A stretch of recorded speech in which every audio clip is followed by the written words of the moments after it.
Baliw na nga itong si Joanna. Sadyang nagpatawag pa siya ng meeting matapos nga na naging successful ang kanyang pag-deal dito kay Mr. Sandoval. Ang hindi niya alam ay maiisahan din pala siya nitong si Mr. Sandoval. Agad-agad ay nagpabida siya.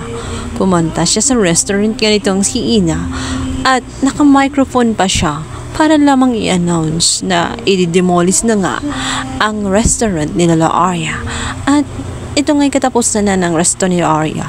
Kung kaya't mangyak-ngyak si Ina, hindi niya matatanggap at hindi niya alam kung ano ang kanyang gagawin at paano niya kay sasabihin kay Lola Arya.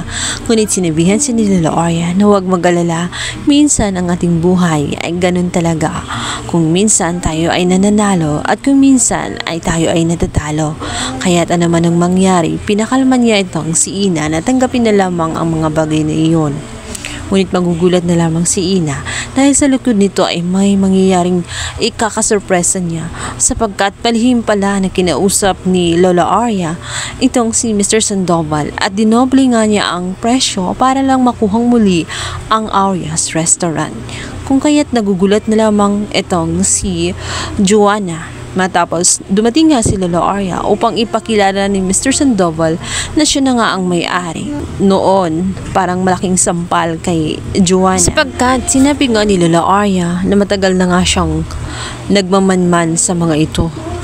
At nagulat din si Joanna matapos matuklasan na nakaiina pala siya nagstay dahil ng mga time na inapi nga si Lola Arya at iniwan na lang basta-basta na itinapon sa mental hospital ay si Ina ang kumuha dito at nag-alaga.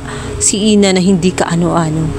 Nagtampo man itong si Joanna sapagkat nainis siya nang makita na tinutulungan pa rin ni Lola Arya itong si Ina kaysa sa kanilang dalawa. Pinapaburan nga itong si Ina na hindi naman totoong apo. Ngunit hindi nila masisisi itong si Lola Arya sapagkat pinabayaan nila ang matanda nung ito'y nagkasakit at iniwan lamang at basta na lamang itinapon sa isang facility. Instead na alagaan ito at kupkupin, mahalin bilang lola. Wala silang ibang hangad kundi ang kayamanan lamang ng matanda. Wala silang concern kung anong mangyari dito. Naman, ipinaparamdam ni Lola Arya na gagawin niya ang lahat, makuha at mabalik lamang sa kanya ang lahat ng bagay na kinuha nga nitong si Joanna. Alam niya na wala siyang pinirmahan na deed of sale o donation for sa twins, pero natitiyak niya na ang mga ginawang documents nga nitong si Charlie ay mga fake lamang, kung kaya't makukuha pa rin niya ang mga ito pabalik sa kanya. At nagsisimula na nga siya ngayon ay nasa kanyang muli ang kanyang legacy na matagal na niyang iniingat-ingatan ang itong ang Arya's legacy. Inis man siya sa ginawa nga nitong si Joanna kung saan pinabayaan nga ang kanyang restaurant. Pinalitan pa ang kanyang pangalan ng Joanna's Legacy instead na Arya's Legacy. Kaya naman parang nababoy ang kanyang restaurant. Bukod pa doon, dahil sa walang kapasidad itong si Joanna, ay pinag-eksperimentuhan at ginawang playground ang kanyang restaurant, kung kaya ito ay tuluyang bumagsak. Mabuti na lamang at nabawi pa niya. Ngayon ay hindi niya hahayaan na lahat ng kanyang pinaghirapan ay mawawala lang ng basta-basta, kaya unti-unti niya itong kukunin.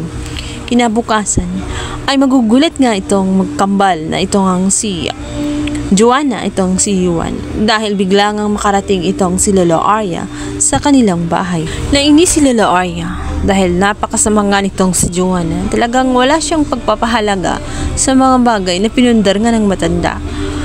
Bukod pa doon, ang kanilang ancestral house ay bigla na lamang binenta ng walang kaawa-awang si Joanna. At ngayon ay nakatira sila sa bahay kung saan ay pag-aari din pala ng matanda, kung kaya't sinabi ni Lola Arya na lumayas na sila doon sapagkat binabawi na niya ang lahat ng kanya.